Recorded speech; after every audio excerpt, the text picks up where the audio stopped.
Abençoado e abençoada com todas as bênçãos. Esse é um dia muito especial para todos nós.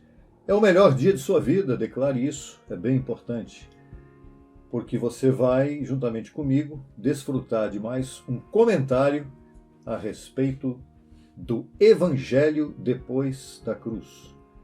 Capítulo a capítulo, versículo a versículo, é a série que nós iniciamos para desenvolver todas as cartas do apóstolo Paulo. Estamos falando de Romanos aqui agora. O primeiro, não o primeiro que foi escrito, a primeira carta que foi escrita, não é, mas é o primeiro que está na Bíblia. E nós estamos obedecendo essa ordem aí. Hoje vamos entrar em cheio no capítulo 2 de Romanos. Se você ainda não acessou os outros vídeos, é importante que você faça isso, porque é uma sequência, é uma carta. Então, se você deixar de assistir um, você vai perder o fio da meada do outro, tá bom? E o capítulo 2, verso 1,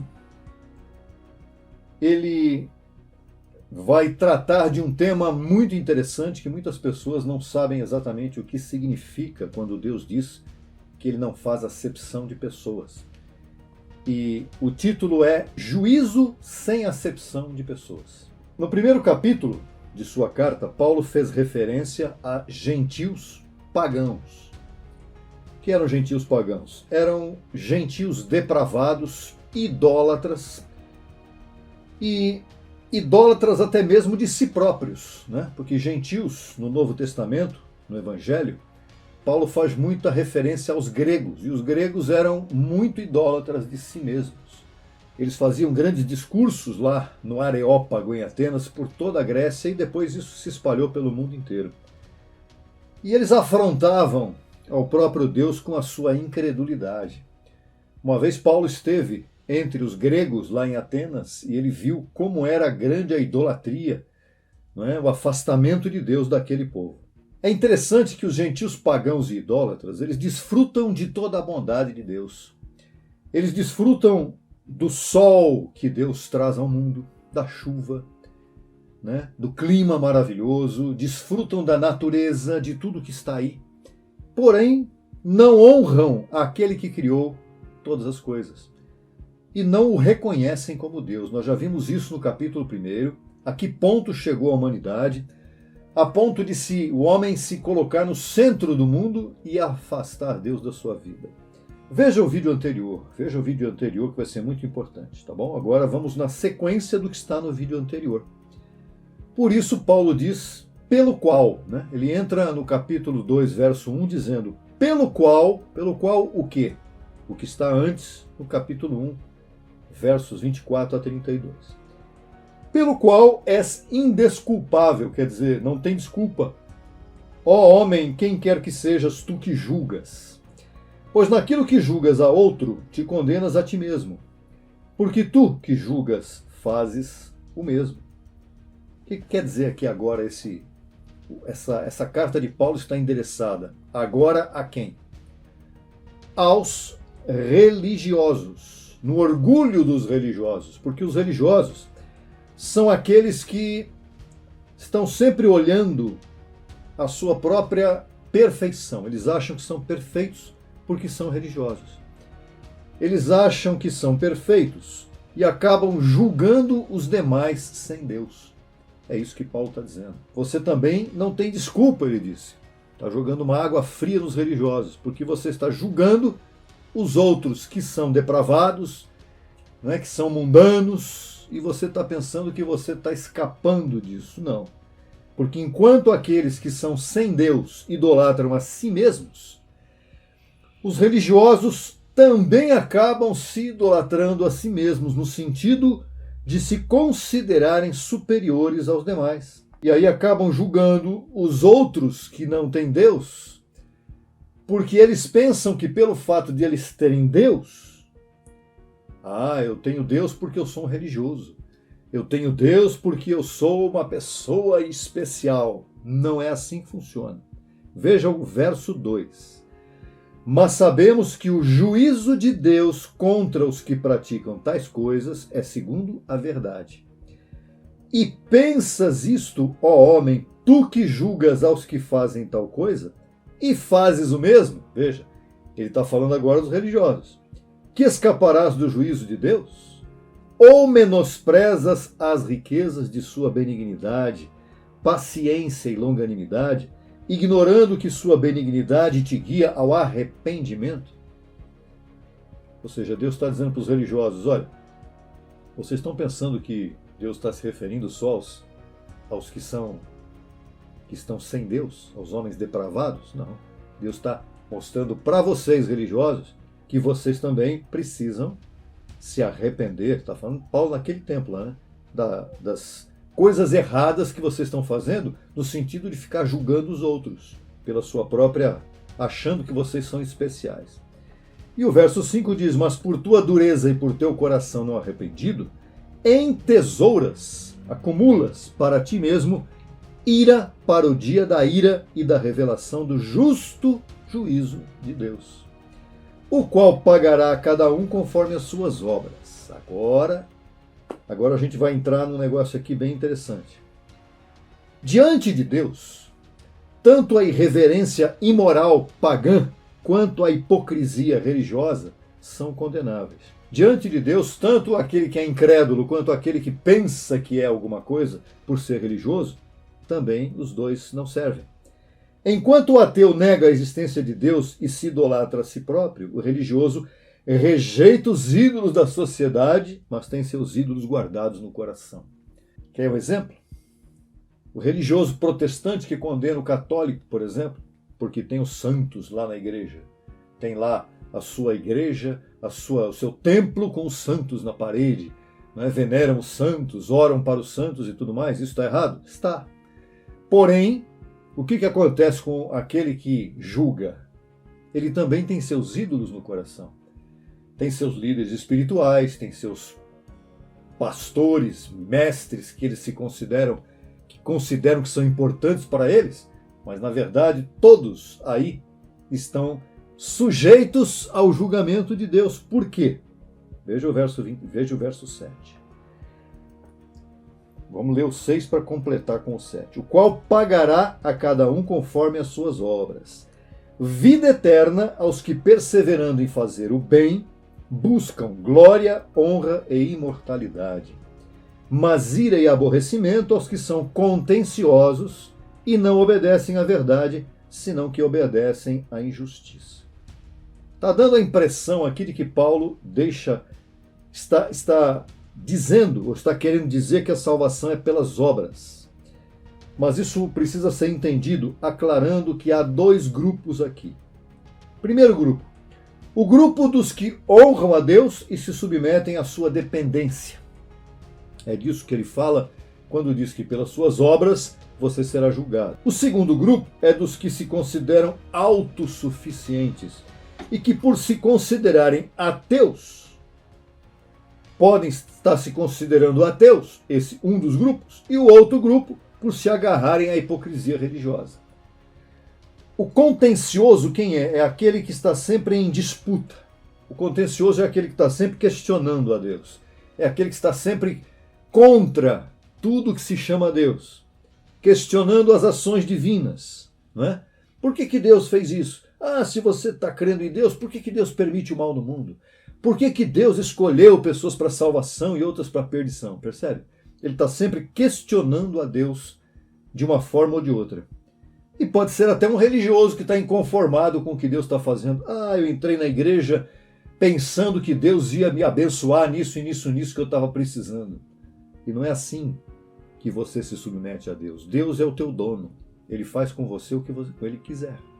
Eu não tenho que chegar para Deus e dizer, eu vou ser tal coisa se o Senhor fizer tal coisa comigo. Não. Verso 9.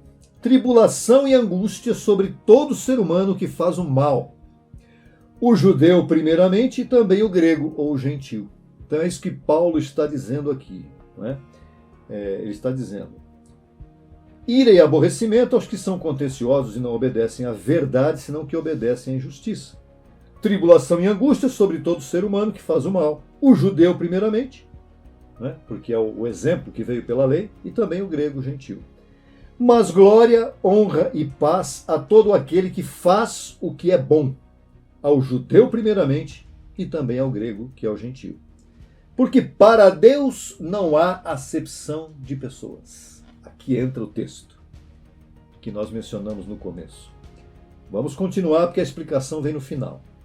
Porque todos os que sem lei pecaram, sem lei também perecerão. Veja, antes da lei também havia pecado, só que era o pecado sem lei. Tá? Bem interessante isso. E todos os que pecaram sob a lei, pela lei serão julgados. Porque os justos diante de Deus, verso 13, porque os justos diante de Deus não são os ouvidores da lei, não são aqueles que ouvem a lei, né? Senão que serão justificados os praticantes da lei. Olha que interessante, nós vamos chegar lá. Porque quando os gentios que não têm lei fazem por natureza o que é da lei, estes, ainda que não tenham lei, são lei para si mesmos. Caso de Abraão, por exemplo, ok? Mostrando a obra da lei escrita em seus corações, dando testemunho de sua consciência e seus racionamentos, ora defendendo-os, ora acusando-os. No dia em que Deus julgará por Jesus Cristo os segredos dos homens, conforme a meu evangelho, disse Paulo. Bem forte isso. Veja, o juízo de Deus, abençoado, o dia da ira e do justo juízo de Deus, o que quer dizer isso? Separação do joio e do trigo, tá? Não é juízo final, tá? Não é isso não. Não existe juízo final, existe juízo diário. Existe juízo de acordo com o evangelho de Paulo. O dia da ira e do justo juízo de Deus será conforme a medida da prática do mal acumulado pelos contenciosos ao longo de suas vidas.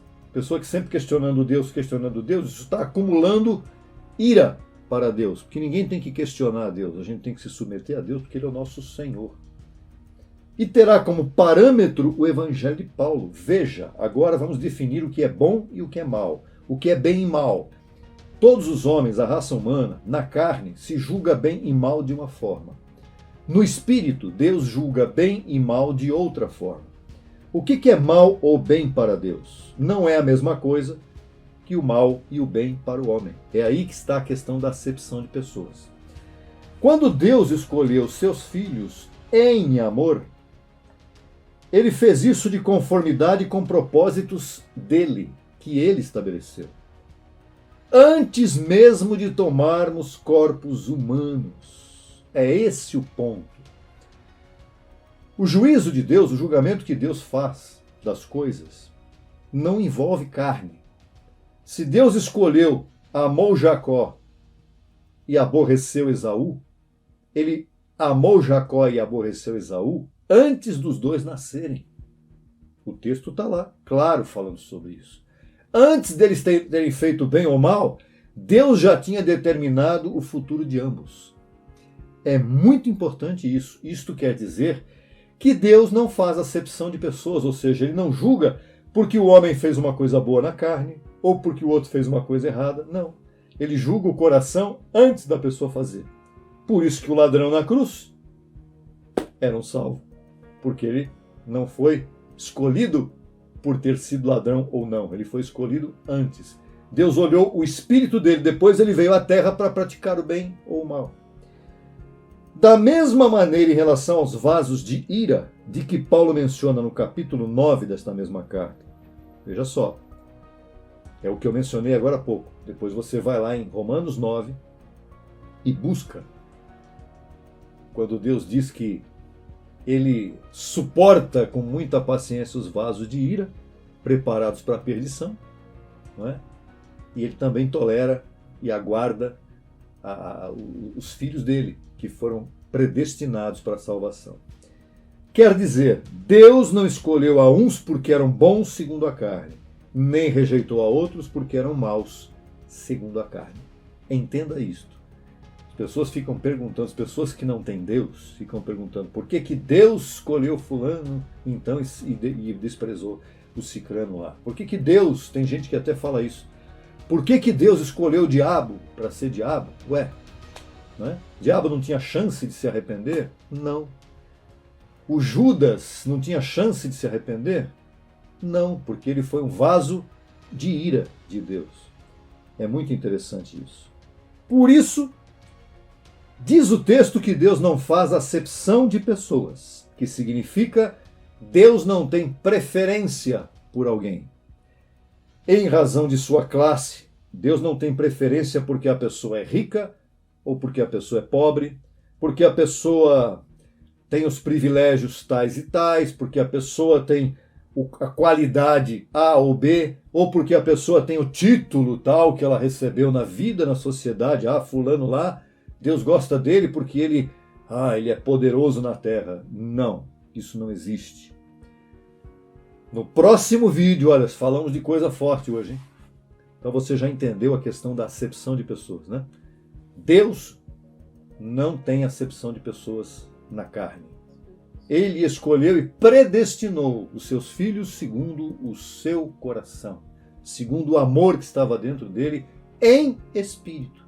Tanto que nós fomos predestinados em espírito e depois é que nós viemos participar de carne e sangue. Há muito e muito tempo depois. Então não há acepção de pessoas. Deus te amou, não é agora, ele te amou lá, antes da fundação do mundo. E você deve reconhecer isso e ser grato por isso. A nossa gratidão, nós temos que entender que o que deve haver em nós? Gratidão, reconhecimento de que Deus é Deus. No próximo vídeo, nós vamos para a sequência do capítulo 2, onde vamos comentar algo muito importante. Os judeus e a lei.